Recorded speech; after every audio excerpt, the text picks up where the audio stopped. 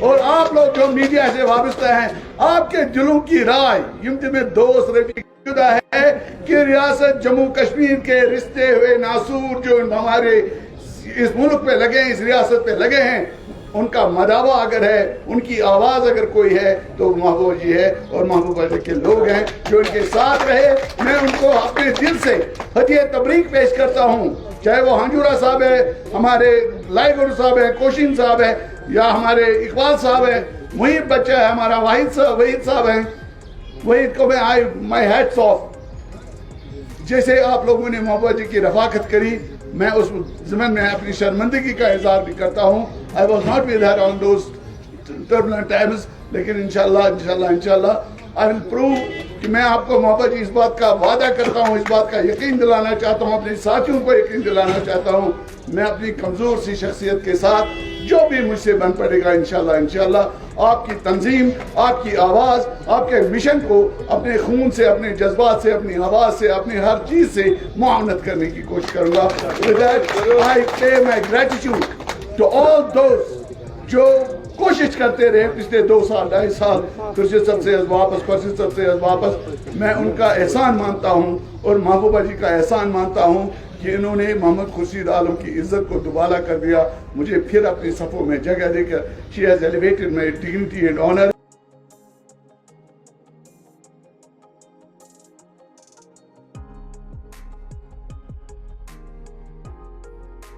جی ناظرین آپ نے اس ویڈیو کلپ میں دیکھ لیا ہوگا کہ محمد خورشید عالم یہاں پر تقریر فرما رہے تھے. شہر خاص سے تعلق رکھنے والے خورشید عالم صاحب پہلے ایک سرکاری ملازم ہوا کرتے تھے. آپ محکمہ امور صارفین جس کو پہلے زمانے میں فوڈ اینڈ سپلائز محکمہ بھی کہا جاتا تھا وہاں پر ایک کلاس 4 ملازم کی حیثیت سے بھرتی ہو گئے. پھر پروموشن پا کر آپ سپروائزر بھی بن گئے اور انسپیکٹر بھی بن گئے. اس کے بعد شاید اپنی جو سروس تھی ان کی اس کے آخری ایام میں assistant director food and supplies بھی پروموٹ ہو گئے تھے. عالم صاحب کی شخصیت کے اندر 3 خاص خصوصیات موجود تھی. آپ قابل بھی تھے باروب بھی تھے اور آؤٹ سپوکن بھی تھے. انہی 3 خصوصیات کا فائدہ اٹھا کر عالم صاحب نے محکمہ فوڈ اینڈ سپلائز میں داخلہ پاتے ہی وہاں پر ملازموں کی ایک یونین بنا ڈالی. غالباً جس یونین کا نام تھا food and supplies employees association. وقت گزرنے کے ساتھ ساتھ عالم صاحب کے پاس بے شمار دولت آئی اور ان کا اثر رسوخ سیاسی اور انتظامی حلقوں میں بڑھتا ہی چلا گیا. ان چیزوں کا فائدہ اٹھانے کے لیے بھی عالم صاحب نے کوئی کسر باقی نہیں رکھی. انہوں نے اپنی ٹریڈ یونین کا دائرہ وسیع کرنے کا فیصلہ کر دیا. خورشید صاحب نے food and supplies employees association کا نام بدل کر EJAC کر دیا یعنی امپلائیز جوائنٹ ایکشن کمیٹی. ایسا کرنے سے ان کی طاقت میں مزید اضافہ ہو گیا. جہاں پہلے عالم صاحب صرف اپنے ذاتی محکمے میں مداخلت کیا کرتے تھے وہیں اب انہوں نے جموں کشمیر میں قائم تمام سرکاری دفتروں میں اپنا دبدبہ قائم کرنے میں کامیابی حاصل کر لی جس وجہ سے پنچ سے لے کر مکھیہ منتری تک اور ایک چپراسی سے لے کر چیف سیکرٹری تک تمام کے تمام افسران اور سیاسی لیڈران ان کے ماتحت ہو گئے اور ان کے اشاروں پر کام کرنے لگے. چنانچہ محمد خورشید عالم ایک مالدار اور با اثر شخصیت کی صورت میں ابھر کر سامنے آ گیا. جو ہی ان کی عمر ریٹائرمنٹ ہونے کے قریب پہنچی ان کو محسوس ہونے لگا کہ شاید اب سماج میں ان کا جو دبدبہ ہے ان کا جو اثر رسوخ ہے ریٹائر ہونے کے بعد وہ ختم ہو سکتا ہے. لیکن وہ ایسا ہونے کہاں دیتے. اپنا اثر رسوخ اور دبدبہ قائم و دائم رکھنے کے لیے انہوں نے ایک اور پلٹی ماری جس پلٹی کا نام ہے سیاسی پلٹی. ناظرین محترم جیسا کہ آپ جانتے ہیں کہ سیاسی میدان سماج کے چالاک اور مالدار اشخاص کے لیے ایک ایسی آماجگاہ ہوتی ہے جہاں پر ان کو کسی خوف یا پھر ڈر کا خطرہ محسوس کرنے کی ضرورت نہیں پڑتی ہے. نہ ریٹائر ہونے کا ڈر نہ اثر رسوخ ختم ہونے کا خوف۔ ایک انسان کا ماضی جس حالت میں بھی گزر چکا ہو، سیاسی فیلڈ میں قدم رکھتے ہی اس کے عزت اور وقار میں 4 چاند لگ جاتے ہیں۔ سیکیورٹی کور کے ساتھ ساتھ اس کو ہر طرح کا پروٹوکول سرکار کی طرف سے فراہم کیا جاتا ہے۔ ان کی غلطیوں، کوتاہیوں اور خامیوں پر پردہ ڈالا جاتا ہے۔ خیر ناظرین محترم، ہم اس سیگمنٹ میں اس وقت بات کر رہے ہیں محمد خورشید عالم صاحب کی۔ آپ نے نہ ہی کبھی شخصی راج سے آزادی حاصل کرنے کے لیے جدوجہد کی، نہ ہی انہوں نے جموں کشمیر کی سیاسی اور سماجی بقا کے لیے کوئی کام کیا ہے، اور نہ ہی انہوں نے جموں کشمیر کی عوام کی بہتری اور بھلائی کے لیے کوئی کارروائی نمایاں انجام دیا ہے۔ سیاسی فیلڈ میں انہوں نے اگر قدم رکھا بھی ہے، وہ صرف اس لیے تاکہ اپنی سروس کے دوران انہوں نے جو بھی مال کما کے رکھا ہوا تھا اس کو تحفظ فراہم کیا جا سکے، اور ساتھ ہی ساتھ جو سماجی، سیاسی اور انتظامی حلقوں میں ان کا دبدبہ اور اثر رسوخ تھا وہ قائم رہ پائے۔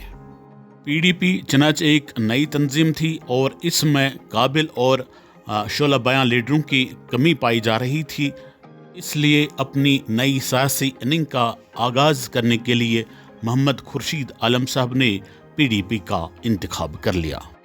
پی ڈی پی کو ان دنوں بہت زیادہ عوامی مقبولیت بھی حاصل تھی اور ان کے ہاتھ میں حکومت کی باگڈور بھی آ چکی تھی، جس کا براہ راست فائدہ محمد خورشید عالم کو ملا۔ آپ بنا کسی محنت کے ایم ایل سی بھی بنے اور حکومت کے مزے بھی لوٹنے لگے۔ 2019 کے ایپیسوڈ کے بعد جب محمد خورشید عالم صاحب کو محسوس ہوا کہ پی ڈی پی کے ہاتھ سے حکومت بھی چلی گئی اور ان کی عوامی مقبولیت بھی ختم ہو گئی، تو انہوں نے چڑھتے سورج کی طرف رخ کر کے عبادت کرنے کا فیصلہ کر لیا۔ ان دنوں سجاد غنی لون صاحب کی قدر و منزلت بھارت کے وزیر اعظم نریندر بھائی مودی کے سامنے بہت زیادہ بڑھ چکی تھی، کیونکہ یہاں کی عوامی سرکار گرانے میں اور یہاں پر گورنر رول قائم کرنے میں سجاد غنی لون صاحب نے مودی جی اور بی جے پی کا بڑا ساتھ نبھایا تھا۔ محمد خورشید عالم کے دل و دماغ میں یہ خوش فہمی پیدا ہو گئی کہ اب یہاں پر جموں کشمیر میں سجاد لون کی سربراہی میں نئی سرکار قائم ہو کے ہی رہے گی، اور اس چیز سے فائدہ اٹھانے کے لیے خورشید عالم صاحب نے 2021 عیسوی مارچ میں پی ڈی پی کو طلاق دے دی اور سجاد صاحب کی پیپلز کانفرنس سے اپنا نیا نکاح کر دیا۔ پیپلز کانفرنس کے ساتھ کیے گئے نکاح کو زائد از 3 سال گزر چکے ہیں۔ ان 3 برسوں کے دوران جہلم سے بہت پانی گزر بھی گیا ہے، لیکن محمد خورشید عالم نے جو سجاد غنی لون صاحب کی سربراہی میں یہاں پر عوامی حکومت قائم ہونے کا خواب دیکھا تھا، وہ خواب شرمندہ تعبیر نہ ہو پایا۔ اتنا ہی نہیں بلکہ حالیہ اختتام پذیر ہو چکے پارلیمنٹری انتخابات کے بعد سیاسی منظرنامے میں آئی تبدیلی نے محمد خورشید عالم کے دل و دماغ میں یہ دستک دی کہ سجاد غنی لون کے سر سے اب مودی جی کا اور بی جے پی کا ہاتھ ہٹ چکا ہے، جس وجہ سے سجاد غنی لون صاحب کا وزیر اعلیٰ بننے اور پیپلز کانفرنس کا حکومت میں آنے کا چانس بالکل ختم ہو چکا ہے، اور یہی وجہ ہے کہ انہوں نے محبوبہ مفتی صاحبہ کا ہاتھ اور پی ڈی پی کا دامن دوبارہ سے پکڑنے کا فیصلہ کر لیا ہے۔ اور اپنے اس فیصلے کو جواز بخشنے کے لیے محمد خورشید عالم اپنے تقریر میں کہہ رہے ہیں، جو آپ نے بھی سنا ہے، کہ میں پی ڈی پی سے نکلا تھا لیکن میرے جذبات اور احساسات ہمیشہ پی ڈی پی کے ساتھ ہی رہے تھے۔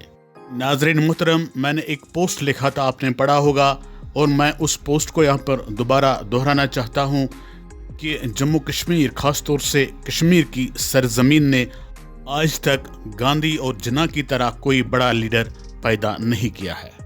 یہ جو آئے روز آپ نام نہاد سیاسی لیڈروں کو دیکھ رہے ہیں، جن کے گلے میں مالائیں ڈالی جا رہی ہیں، جن کو گلے لگایا جا رہا ہے، جن کے ہاتھ پاؤں چومے جا رہے ہیں، وہ سیاسی لیڈر نہیں بلکہ سیاسی پپیٹس ہیں۔ وہ بس کملا سرکس کے جوکر ہیں۔